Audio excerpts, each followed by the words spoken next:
Hello friends, study with BH classes में आपका बहुत बहुत स्वागत है। आज हम मृदभांड निर्माण कला से आगे की चीज़ों को देखेंगे। तो सबसे पहले देखते हैं मृदभांड निर्माण कला क्या होती है।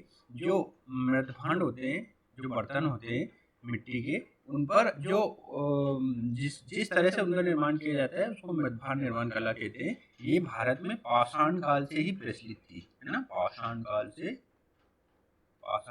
ही प्रचलन में थी। ठीक है। ये तीन प्रकार की होती है मृदभांड निर्माण कला, है ना। ये तीन प्रकार की होती है। कौन कौन सी होती है?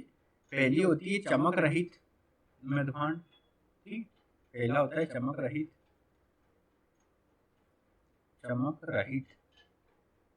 है ना, जो सिंपल भी बोलते हैं इसको, चमक रहित। दूसरा होता है चमकदार,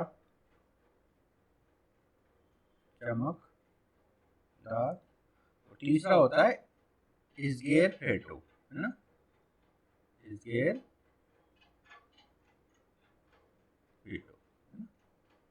फिटो होता है ना। इसमें क्या ये साधारण होता है, इसमें मृदभांड साधारण प्रकार के होते हैं। हाथों से इसका निर्माण किया जाता है, हाथों से निर्मित होते हैं। ठीक है। चमकदार में क्या होता है? चमकदार के लिए क्या होता है? पतली मिट्टी की परत, है ना, जो चाक से निर्मित हो, है ना। चाक जिसपे हम आपने देखा होगा, जो कुम्हार चाक से मिट्टी के बर्तन बनाता है वो, है ना। पतली मिट्टी की परत जो चाक पर निर्मित हो, है ना। चाक, ये मिट्टी बर्तन बनाने का एक उपकरण होता है, चाक। ठीक है। इसमें क्या होता है? चमकदार में चित्र भी पाए जाते हैं, है ना। चित्र वगैरह बनाए जाते हैं इसमें मृदभांडों पर।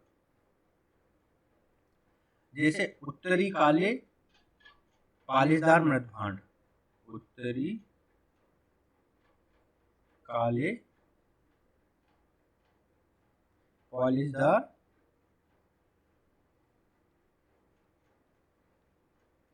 मृदभांड, उत्तरी काले पालिशदार मृदभांड। तीसरा होता है इसगैर फिटो। इसमें क्या होता है? काले और लाल रंग का मिश्रण किया जाता है और चित्रकारी भी होती है ना। इसमें काले प्लस लाल रंग का मिश्रण होता है। और क्या होता है साथ में? चित्र भी इसके ऊपर बनाए जाते हैं, चित्रकारी भी इस पर की जाती है। ठीक। अब मृदभांडों का महत्व क्या होगा? मृदभांडों का महत्व, ठीक, तो हम इसको इस तरह से देख लेते हैं महत्व को। ठीक है। तो सबसे पहले क्या है? आर्थिक राजनीतिक और धार्मिक, आर्थिक राजनीतिक और धार्मिक विश्वास को जानने में सहायता करते हैं, है ना, आर्थिक धार्मिक विश्वास को जानने में मदद प्रदान करते हैं। कैसे प्रदान करते हैं? देखो, जो मृदभांड होते हैं, मान लो कि चमकदार मृदभांड है, तो ये समाज में आर्थिक वर्ग विभाजन को बताएंगे, है ना। जो उच्च इनकम वाले या धनी लोग होंगे उनके पास इस तरह के बर्तन, ये इस तरह के मृदभांड पाए जाएंगे, चमकदार, स्फेयर पेटो, है ना। और जो निम्न लोग होंगे जिनके पास आय का इनकम कम होगा, वो लोग क्या होंगे? चमक रहित या कम गुणवत्ता जो हाथों से निर्मित मृदभांड होते हैं उनका प्रयोग करेंगे। धार्मिक रूप से कैसे? मृदभांडों के ऊपर धर्म चक्र भी, जैसे त्रिशूल वगैरह बना होता है, तो उससे ये पता चलता है कि ये हिंदू धर्म से संबंधित है। इस तरह से भी हम इनकी धार्मिक आस्थाओं का पता लगा सकते हैं। दूसरा क्या है? दूसरा ये है कि कृषि विकास और स्थायी जीवन पर, कृषि विकास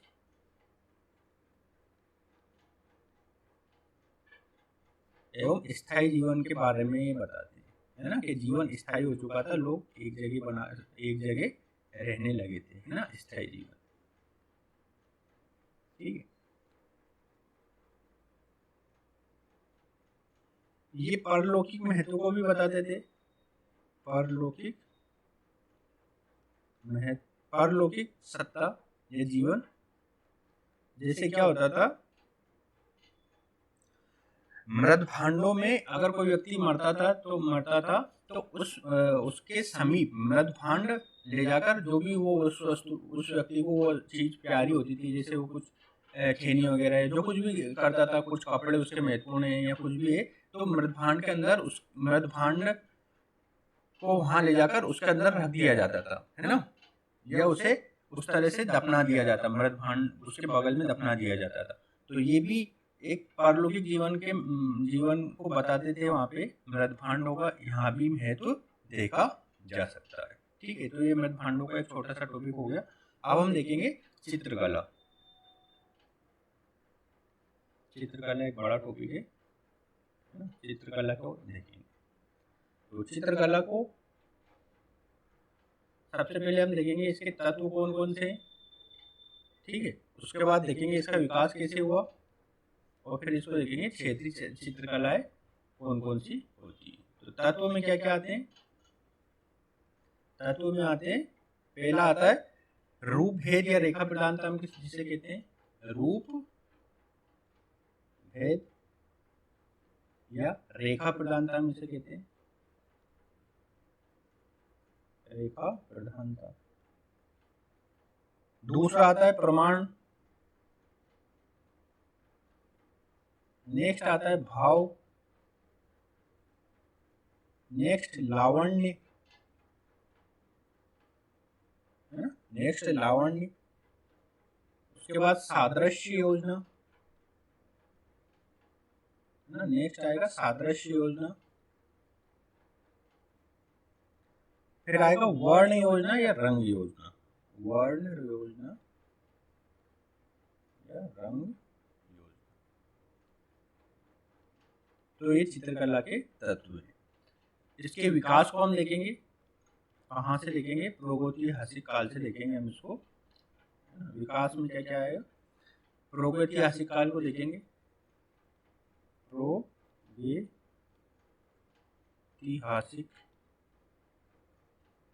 काल को देखेंगे, हड़प्पा चित्रकला को देखेंगे, हड़प्पा में कैसे विकास हो चित्रकला को वो जानेंगे, बौद्ध चित्रकला या फिर जो अजंता में चित्रकलाएं हैं उनके बारे में जानेंगे, महाराष्ट्र के औरंगाबाद जिले में, ठीक। फिर जानेंगे जैन चित्रकला, जैन चित्रकला के बारे में जानेंगे,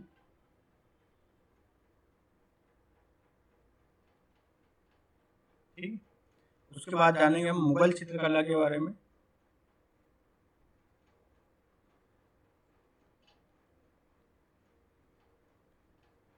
ठीक, मुगल चित्रकला के बारे में जानेंगे।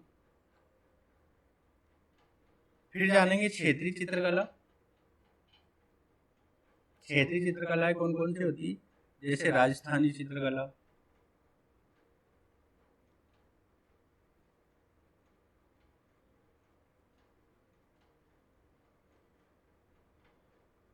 राजस्थानी, पहाड़ी,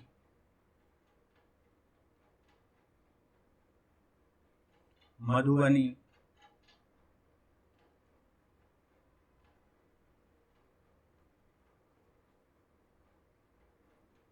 मंजूषा,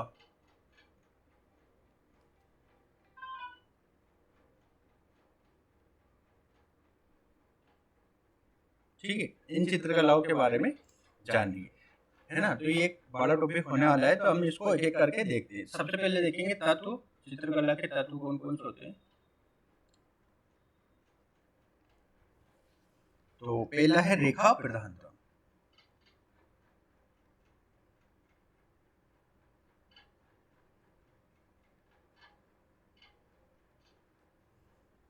रेखा प्रधानता में क्या आएगा, इसे रूप भेद भी कहते हैं, है ना। इसमें क्या होता है कि चित्रों की स्पष्टता कितनी अच्छी है ना, कोई चित्र कितना अच्छा स्पष्ट रूप से बताया गया है, स्पष्टता कितनी अच्छी है। मान लो कि जैसे कोई स्त्री या महिला फूल चुनकर ला रही है ना, फूल लेकर आ रही है, तो हमको ये स्पष्ट होना चाहिए कि वो दासी है, फूल चुनकर ला रही है तो वो दासी है या राजकुमारी, ये हमें स्पष्ट रूप से पता होना चाहिए। दासी या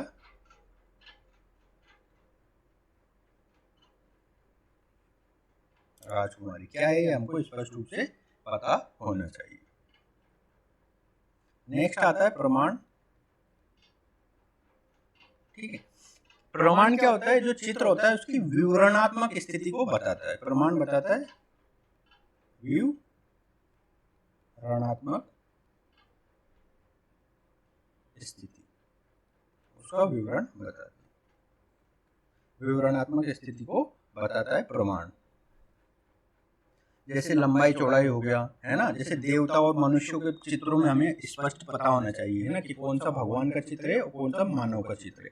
तो ये प्रमाण कहलाता है। नेक्स्ट आता है भाव। नेक्स्ट आता है भाव। भाव जिसको हम भंगिमा भी बोलते हैं, भंगिमा। इसके तहत क्या होता है? जैसे लज्जा के लिए पलकों का झुकाना, इस तरह का भाव है ना। अगर किसी चित्र में लज्जा को हमें दिखाना है तो जो पात्र है उसकी पलकों को झुकाया जाता है ना। लज्जा के लिए पलकों का झुकाना, है ना, पलकों को झुकाना।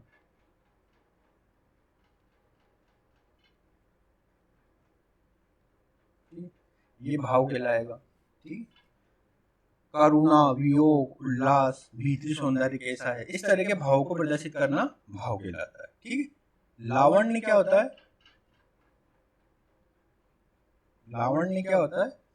ये होता है बाह्य सौंदर्य का प्रतीक, है ना। जो बाहरी सौंदर्य होता है, बाह्य सौंदर्य को ये दर्शाता है, बाह्य सौंदर्य का प्रतीक होता है ना। जैसे चित्रों में सजीवता और अलंकरण आता है।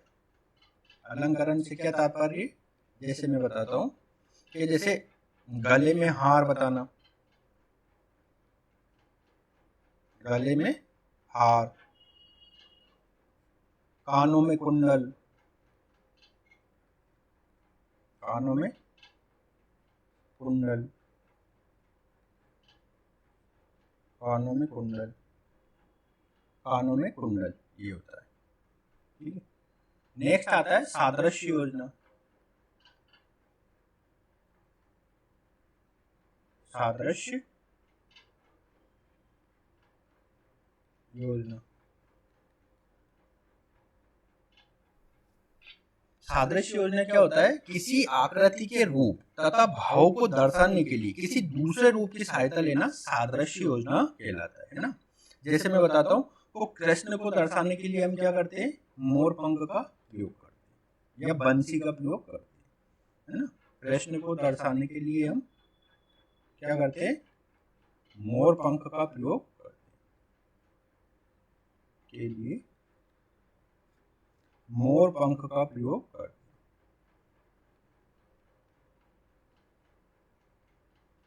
ठीक, मोर पंख का प्रयोग करते। नेक्स्ट आता है वर्ण योजना।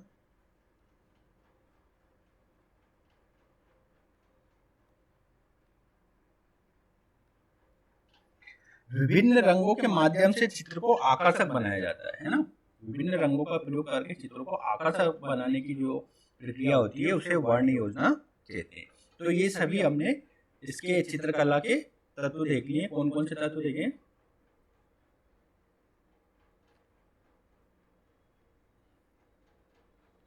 रूप भेद रेखा प्रधानता देख लिया, प्रमाण देख लिया, लावण्य देख लिया, भाव देख लिया, लावण्य देख लिया, सादृश्य योजना देख लिया, और वर्ण या रंग योजना क्या होती है ये देख लिया। अब हम देखेंगे चित्रकला का विकास। चित्रकला का विकास से सबसे पहले स्टार्ट करेंगे हम प्रागैतिहासिक काल से। चित्रकला का विकास, चित्रकला का विकास।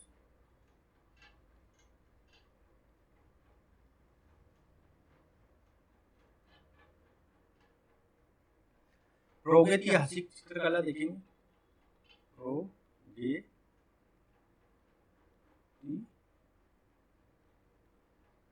चित्रकला, प्रागैतिहासिक चित्रकला।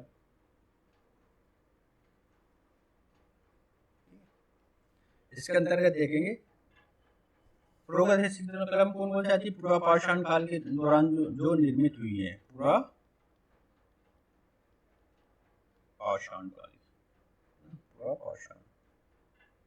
काल में जो निर्मित हुई। इसके अंतर्गत आती है भीमबेटका और आदमगढ़ की गुफाएं, भीमबेटका आदमगढ़ की गुफाएं, है ना। जो चित्रकला इस काल में जो हुई है उसमें क्या होता था, पशुओं का अंकन होता है ना, नोकदार भाले, धनुष दिखाए गए हैं, है ना, पशुओं का अंकन,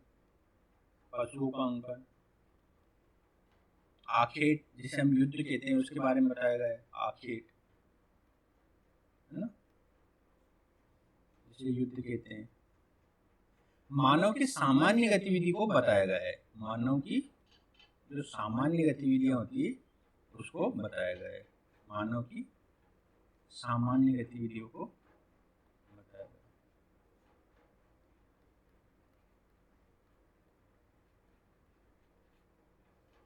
है, गतिविधियों को बताया गया है।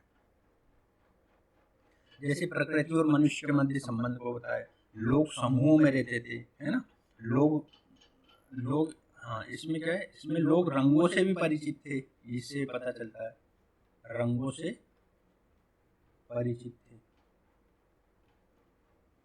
रंगों से परिचित थे। ठीक है, तो ये पूरा प्रागैतिहासिक चित्रकला के बारे में है। इसमें हम भीमबेटका को जान सकते हैं, भीमबेटका और आदमगढ़ प्रमुख है, तो भीमबेटका को देख लेते हैं थोड़ा।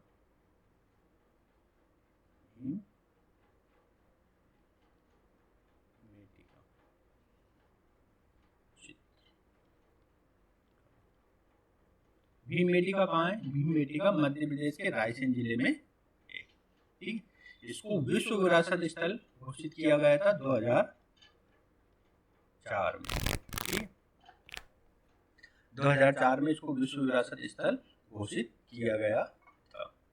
यहाँ पे क्या है, भीमबेटका में जो मानव की गतिविधियां हैं, है ना, जैसे आखेट का चित्र, है ना, पशुओं का अंकन, ये हमको मिलता है ना, रंगों का मतलब सिंपल चीजें भी हमको यहाँ पे मिलती है। ठीक, तो भीमबेटका चित्रकला को आप डिटेल में भी अपने ब्राउजिंग या कोई यूट्यूब वीडियो वगैरह के माध्यम से डिटेल में उनका वीडियो देखेंगे, उनका कहाँ मतलब किस तरह की उनकी आकृतियाँ है ना, तो वो आपको और अच्छे से ग्लिप्स प्राप्त होगा।